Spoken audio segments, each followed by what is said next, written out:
दोस्तों, मैं आपके लिए लाया हूँ ऐसी कहानियाँ जो आपको बहुत कुछ सिखा सकती है। तो आइए शुरू करते हैं।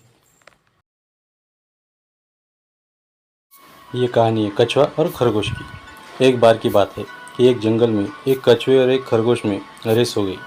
अभी दौड़ते दौड़ते थोड़ा ही समय गुजरा था कि खरगोश ने पीछे मुड़कर देखा कि कछुआ काफ़ी पीछे रह गया है। उसने सोचा कि कि कछुए की चाल तो बहुत ही धीमी है, इसलिए मैं थोड़ी देर विश्राम कर लेता हूँ।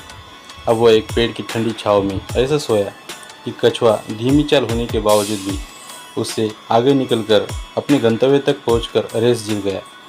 मित्रों, इस कहानी के आधार पर ही यह कहावत मशहूर हो गई है, जिसे लोग अक्सर दोहराया करते हैं, slow and steady wins the race. इस कहानी का नाम है लालची लोमड़ी। एक बार की बात है, एक जंगल में एक लालची लोमड़ी रहा करती थी। गर्मियों के दिन थे और वह भूख से परेशान होकर जंगल में भटक रही थी। बहुत देर जंगल में भटकने के बाद लोमड़ी को एक खरगोश मिला। लेकिन खरगोश मिलने के बाद लोमड़ी ने खरगोश को खाने की बजाय उसे छोड़ दिया, क्योंकि वह इतना छोटा था कि उसे खाने से लोमड़ी का पेट कहाँ भरने वाला था। इसके बाद लोमड़ी आगे बढ़ी, फिर से जंगल में भटकने लगी। कुछ देर जंगल में भटकने के बाद भूखी लोमड़ी को एक हिरन दिखा। हिरन को देखते ही लोमड़ी के मुंह में पानी आ गया। लोमड़ी हिरन को पकड़ने के लिए उसके पीछे दौड़ने लगी। लोमड़ी ने अपनी पूरी ताकत से हिरन का पीछा किया, पर हिरन लोमड़ी की पकड़ में नहीं आया। अब लोमड़ी खाने की तलाश में बहुत ही थक चुकी थी। जब लोमड़ी के हाथ हिरन भी नहीं लगा, तो लोमड़ी सोचने लगी कि इससे अच्छा होता वह छोटे से खरगोश को ही खा लेती, जिसको उसने छोड़ा था। कुछ देर आराम करने के बाद लोमड़ी खरगोश को ढूंढने के लिए फिर से जंगल में भटकने लगी। जंगल में खरगोश को ढूंढते हुए लोमड़ी वहाँ पहुंची जहाँ उसने खरगोश को देखा था, लेकिन लोमड़ी को वहाँ खरगोश नहीं दिखा।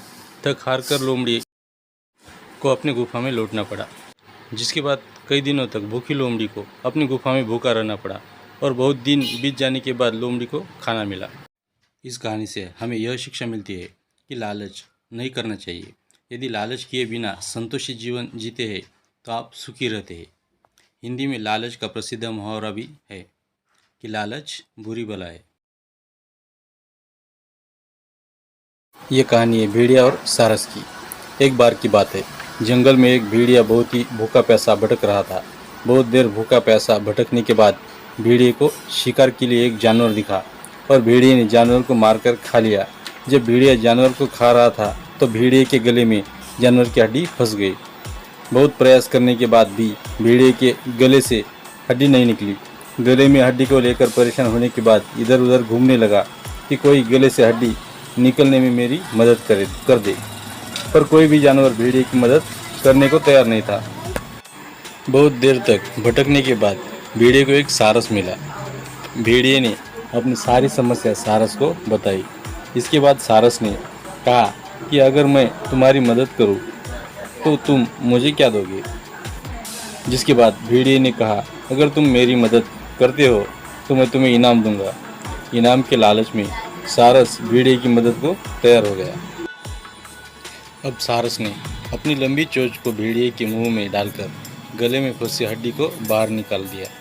जैसे ही सारस ने गले में फंसी हड्डी को बाहर निकाला, भेड़िया बहुत खुश हुआ और जाने लगा। यह देखकर सारस ने कहा कि तुमने तो कहा था कि मदद करने के बाद बदले में मुझे इनाम दोगे, और तुम तो जा रहे हो। यह तो गलत है। इसके बाद भेड़िए ने सारस से कहा कि तुमने मेरे मुंह में अपनी गर्दन डाली और इसके बाद तुम सही सलामत बचे हुए हो, यही तुम्हारा इनाम है। यह सुनकर सारस बहुत दुखी हुआ। अब देखते हैं कहानी की शिक्षा। इस कहानी से हमें यह सीख मिलती है कि हमें स्वार्थी लोगों का साथ नहीं देना चाहिए। जीवन में हमेशा स्वार्थी लोगों से सावधान रहे।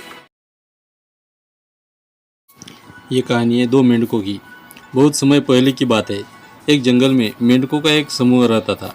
एक दिन सभी मेंढकों ने यह तय किया कि आज हम पूरे जंगल की यात्रा करते हैं। सभी मेंढक यात्रा करने के लिए तैयार हो गए। इसके बाद यात्रा करते हुए समूह में से दो मेंढक गहरे गड्ढे में गिर जाते हैं। जिसके बाद दोनों मेंढक बाहर निकलने का काफ़ी प्रयास करते हैं, लेकिन दोनों में से कोई भी बाहर नहीं निकल पाता।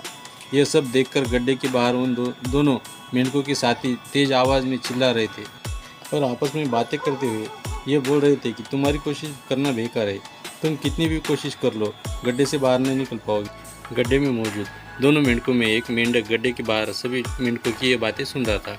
ये बातें सुनकर गड्ढे में मौजूद मेंढक बहुत निराश हुआ और गड्ढे से बाहर निकलने का प्रयास छोड़ दिया और निराश होकर अपने प्राण त्याग दिए।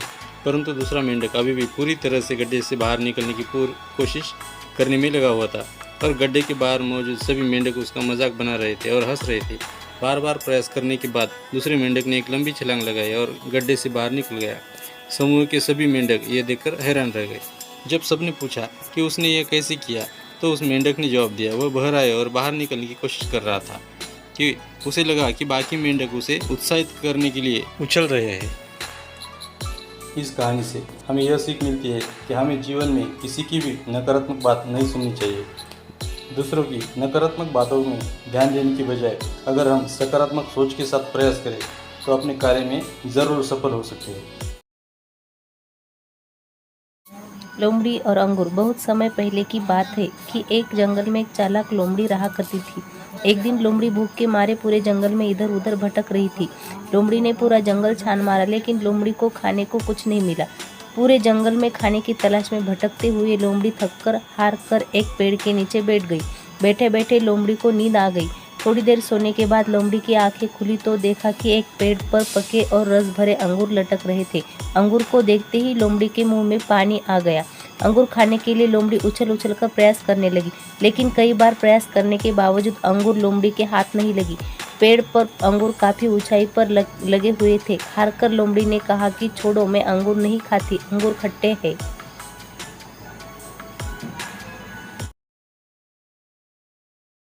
ये कहानी है गधा और धोबी की।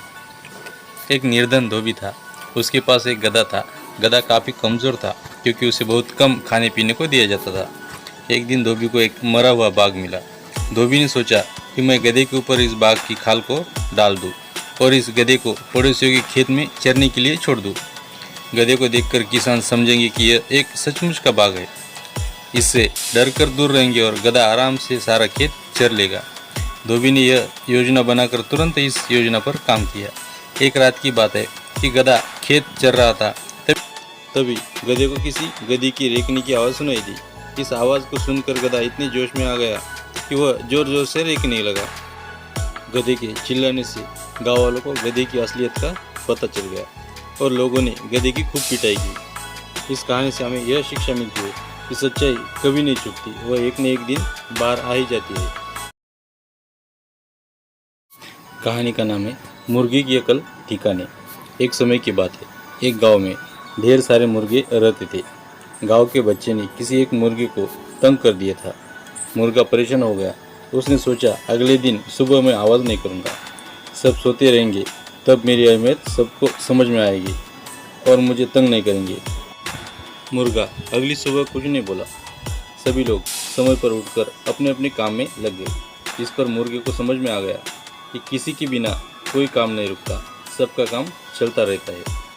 इस कहानी से हमें यह शिक्षा मिलती है कि कभी घमंड नहीं करना चाहिए। आपकी अहमियत लोगों को बिना बताए पता चलनी चाहिए। कहानी का नाम है शेर का आसन। शेर जंगल का राजा होता है। वह अपने जंगल में सबको डरा कर रहता है। शेर भयंकर और बलशाली होता है। एक दिन शहर का राजा जंगल में घूमने गया। शेर ने देखा राजा हाथी पर आसन लगाकर बैठा है। शेर के मन में भी हाथी पर आसन लगाकर बैठने का उपाय सूझा। शेर ने जंगल के सभी जानवरों को बताया और आदेश दिया कि हाथी पर एक आसन लगाया जाए। बस क्या था, झट से आसन लग गया। शेर उछलकर हाथी पर लगे आसन में जा बैठा। हाथी जैसे ही आगे की ओर चलता है, आसन हिल जाता है और शेर नीचे धड़ाम से गिर जाता है। शेर की टांग टूट गई और शेर खड़ा होकर कहने लगा, पैदल चलना ही ठीक रहता है। तो दोस्तों, इस कहानी से हमें यह सीख मिलती है, जिसका काम उसी को साझे। शेर ने आदमी की नकल करनी चाहिए और परिणाम गलत साबित हुआ। कहानी का नाम है रेलगाड़ी। वंशिका बहुत प्यारी लड़की है। वंशिका कक्षा 5वीं में पढ़ती है। एक दिन उसने अपनी किताब में रेलगाड़ी देखी। उसे अपनी रेल यात्रा याद आ गई जो कुछ दिन पहले पापा मम्मी के साथ की थी। वंशिका ने चौक उठाई और फिर क्या था, दीवार पर रेलगाड़ी का इंजन बना दिया। उसमें पहला डब्बा जुड़ गया, दूसरा डब्बा जुड़ गया, जुड़ते जुड़ते कई सारे डब्बे जुड़ गए। जब चौक खत्म हो गया, वंशिका उठी। उसने देखा कक्षा की आधी दीवार पर रेलगाड़ी बन चुकी थी। फिर क्या हुआ?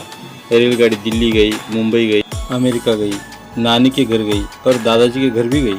दोस्तों, इस कहानी से हमें यह शिक्षा मिलती है, बच्चों के मनोबल को बढ़ाइए, कल के भविष्य का निर्माण आज से होने दें।